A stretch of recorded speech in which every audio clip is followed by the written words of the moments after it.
Balas dendam dengan main hati. Araf tertawa dengan pikiran yang penuh tanya.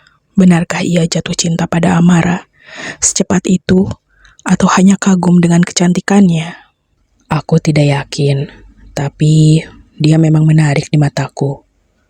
Kalian bertemu dengan sebuah insiden, itu biasanya jodoh. Gavin menggoda sambil menahan tawa. Angkat dia jadi staf personalia segera. Araf menarik napas dalam. Kenapa? Supaya tidak malu karena naksir Oge. Keke Gavin sambil menatap ke kaca. Dia memang cantik, tapi bukan hanya cantik. Dia punya karakter kuat dan terlihat gigih. Dia juga bukan gadis gampangan. Sepertinya sih begitu. Detail sekali kamu mengamati dia. Jangan-jangan kamu juga suka sama dia. Tembak Araf membuat Gavin tertawa. Aku tidak bisa bersaing sama kamu, bos. Apa itu artinya benar? Kamu pun menyukainya? Dari sekian ratus karyawan di perusahaan ini, kamu juga tertarik hanya pada seorang Amara?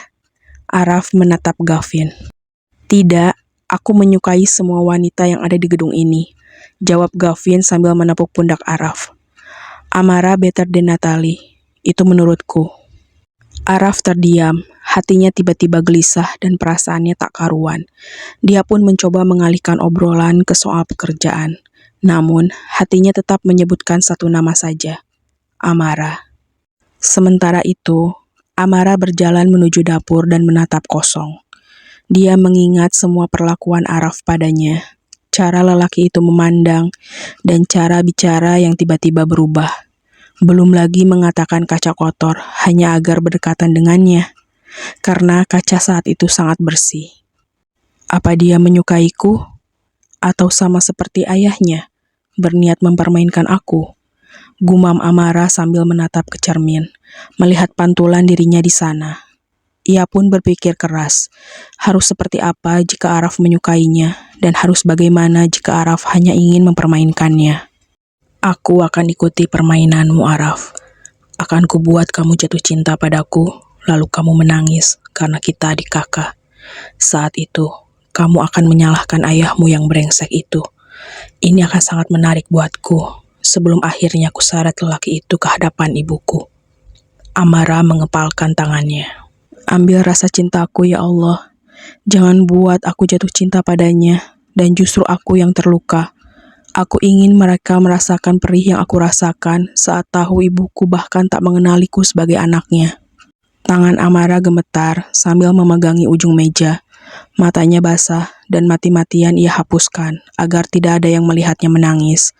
Namun, ia baru sadar bahwa di ruangan itu ada CCTV, maka dia pun pura-pura merasa sakit dan mengelus perutnya.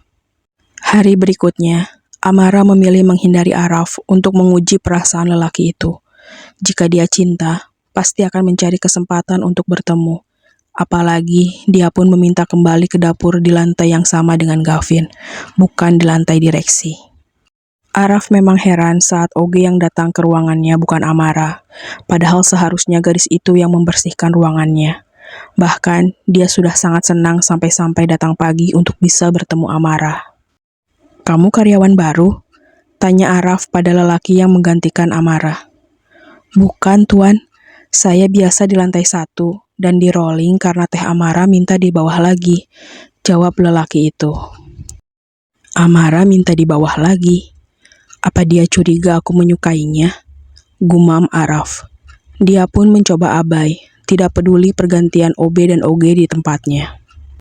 Namun, hari kedua tak bertemu, ia mulai merasa rindu. Sungguh aneh dan tak pernah dia sangka sebelumnya. Bahkan, ia datang lebih pagi hanya untuk bisa melihat gadis desa itu. Amara terlihat baru datang di antar sebuah motor dan tertawa riang sekali dengan pengemudinya sambil mengetuk helm dan lari ke dalam ruang absen. Pengemudi motor itu pun langsung tancap gas, meninggalkan halaman kantor, sedangkan Amara terlihat menekan kartu ke mesin absen. Dengan cepat, dia menuju mesin detektor yang terpasang sebelum lift, menempelkan kartu lalu menunggu pintu lift terbuka. Araf sendiri berdiri di belakangnya, dan sepertinya tidak disadari Amara karena selalu menunduk. Hingga bunyi lift terbuka terdengar, baru ia mengangkat wajah dan masuk. Tangannya menekan tombol tutup, tapi pintu ditahan oleh Araf yang hendak masuk. Amara pun hendak keluar, tapi ditarik oleh Araf dan pintu lift tertutup. Pak, nanti saya dimarahi kalau Oge satu lift dengan direksi. Siapa yang marahi? Tanya Araf menatap dan langsung ke arah Manik matanya, lalu dagu Amara yang belah. Itu aturan kan seperti Budila bilang, kalau bisa jangan sampai satu lift dengan direksi, jadi tunggu lift lain saja.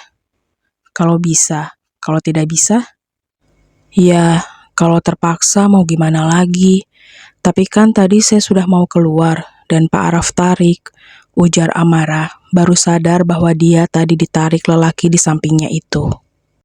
Keduanya saling diam, seperti tengah mencerna apa yang terjadi pada diri mereka. Ada sebuah rasa yang aneh yang membuat keduanya merasa terikat. Namun, mereka sendiri tidak tahu apa. Mungkinkah hanya sebuah kenyamanan biasa, atau karena keduanya pernah bertemu sebelumnya? Pintu lift terbuka di lantai tujuan Amara. Dia pun keluar tanpa pencegahan lagi dari Araf. Dia terus melangkah, meski hanya patahan-patahan berjarak, hingga lift tertutup, barulah menoleh ke belakang. Senyumnya menyungging manis. Ia yakin Araf mulai memiliki rasa yang tidak biasa padanya.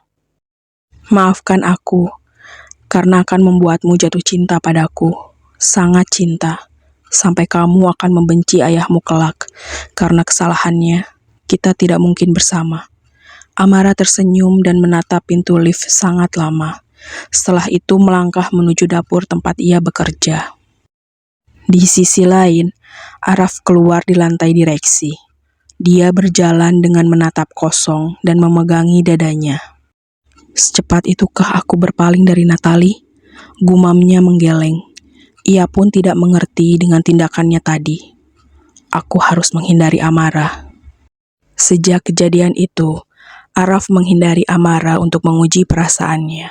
Namun, Amara yang memang berniat membuat laki-laki itu jatuh cinta padanya, justru semakin sering menunjukkan wajahnya, meskipun tanpa interaksi. Sementara itu, Raihan pun sama. Dia sering mengamati gerak-gerik Amara yang beberapa kali bertugas di lantai direksi, mencocokkan gadis itu dengan kemiripan yang tak sedikit dengan wanita yang pernah hadir dalam hidupnya, wanita yang dia permainkan. Sampai tak terasa, sudah 1 bulan Amara bekerja di sana. Kemudian dia mendapat panggilan dari Gavin untuk datang ke kantornya. Selamat, kamu lulus tes khusus dariku. Mulai Senin besok, kamu sudah jadi staf personalia. Gavin tersenyum. Apa? Bapak serius? Tanya Amara dengan binar mata yang indah. Iya, kemarin aku hanya menguji kesabaranmu, seberapa niat kamu bekerja dan seperti apa dedikasimu pada sebuah pekerjaan. Selama menjadi OG, kamu menjalankan dengan baik, tak peduli apa pendidikanmu. Itu luar biasa. Karena itu, cukup 1 bulan dan kamu jadi staf divisi personalia di bawahku. Gavin tersenyum dengan manis. Masya Allah, terima kasih Pak. Amara menutup mulutnya dengan kedua jari. Dia pun menerima lembar surat keputusan pemindahan dirinya dari OG ke staf divisi personalia. Hal yang membuatnya haru adalah menatap rincian gaji yang akan dia terima. Ia pun berpamitan pada Gavin dan berlari ke area balkon tempat istirahat karyawan di lantai itu. Tanpa dia sadari, Raihan mengamatinya dari sebuah sudut lain. Amara menangis dan tersenyum bersamaan. Dia pun mengeluarkan ponsel dan menghubungi bibinya. Bibi, alhamdulillah Amara naik jabatan, sareng gajina leuwih ageng, besar. Dia langsung memberitahu sang bibi. Bibi, alhamdulillah Amara naik jabatan dan gajinya lebih besar. Alhamdulillah, syukur atuh, bibi ngiring bingah. Alhamdulillah, syukur kalau gitu, bibi ikut bahagia. Nanti gaji oge, Amara kirim kanggo bibi ya, kanggo ngobatan ibu. Nanti gaji oge, Amara kirim untuk bibi ya, untuk ngobatin ibu. Jangan dulu, pasti butuh acuk sae kanggo damel jadi orang kantoran. Keunda ibu mah teu naon, anteng. Keweh lamun tos gajian deui, karak urang ka dokter. Jangan dulu, pasti butuh baju baru untuk kerja jadi orang kantoran. Biarin, karena ibu mah nggak kenapa-kenapa, baik-baik saja. Nanti saja kalau sudah gajian lagi, baru kita obati ke dokter. Amara sangat terharu karena gajinya hampir 2 kali lipat, sedangkan uang makan dan transport pun sangat banyak. Total gajinya hampir mendekati 10 juta sebulan jika dia rajin masuk. Semua itu belum termasuk bonus, uang lembur, dan segala macam pendapatan lainnya yang sifatnya tidak tetap. Selama ini, dia sangat ingin mengobati sang ibu, namun terkendala biaya dan fasilitas rumah sakit yang belum memadai, serta minimnya dukungan dari sang kepala keluarga yaitu pamannya. Sekarang, dia bisa mengobati sang ibu, kalau perlu membawanya ke Jakarta dan menitipkannya di rumah sakit jiwa dengan harapan bisa kembali normal seperti sedia kala. Sejak mengawasi Amara hari itu, Raihan merasa Amara memang datang secara alami dalam kehidupannya. Dia hanya seorang gadis desa yang mencari pekerjaan, lalu Tuhan mengirim padanya, begitu pikirnya. Mungkin aku harus bertanggung jawab dengan cara memberikan penghasilan untuk anaknya. Siapa tahu, ini akan jadi penggugur dosa-dosaku pada perempuan itu. Raihan jadi gelisah sendiri. Ia tak pernah menyangka takdir akan membawanya pada kisah masa lalu yang ingin dia lupakan saat sedang nakal-nakalnya. Ia pun merasa cukup dengan memberi pekerjaan, tak akan lebih jauh memberikan bantuan pada Amara demi menyembunyikan masa lalunya yang kelam. Tapi, apa dia anakku? Apa dari kami bertiga benihku yang tumbuh di rahimnya? Kenapa harus aku? Gumamnya lagi dengan kegelisahan yang mendera. Semoga anak itu tidak pernah tahu tentang aku. Raihan menjadi serba salah, antara tetap membiarkan Amara bekerja di sana, atau menyingkirkannya karena takut diketahui keluarganya. Karena di mata istri dan anak-anaknya, dia adalah lelaki sempurna yang tanpa cela, sosok ayah idaman yang menjadi kebanggaan. Namun, jika mengusirnya, tentu akan sangat menyulitkan gadis itu. Ia pun tidak tega, apalagi melihat bahagianya Amara ketika diangkat menjadi staf personalia.